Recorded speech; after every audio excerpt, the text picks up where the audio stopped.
Nuwe Shagala Luaina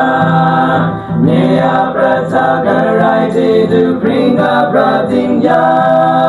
Nea Matunu Agubiya Luna Dingsa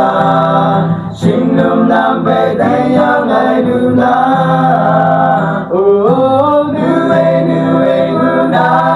Shagalu Aina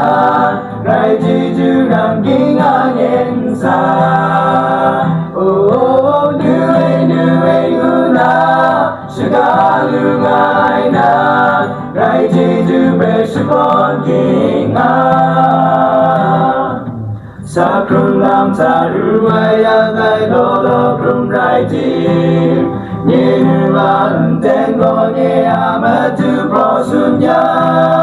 Nugu Bi Ain Sen Beng Ai Mitum Dashagu Kam Jan Lu Ai Asam Bai Lua Oh Nuwe Luna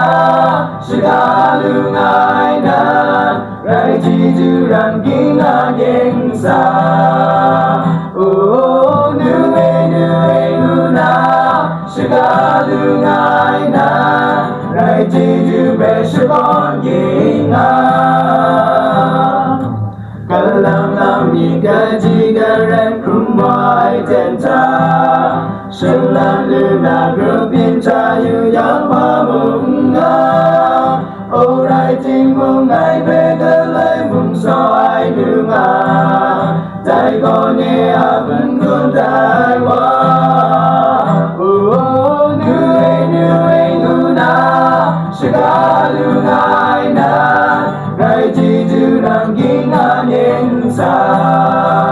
Oh Nuwe Luna Shagalu Aina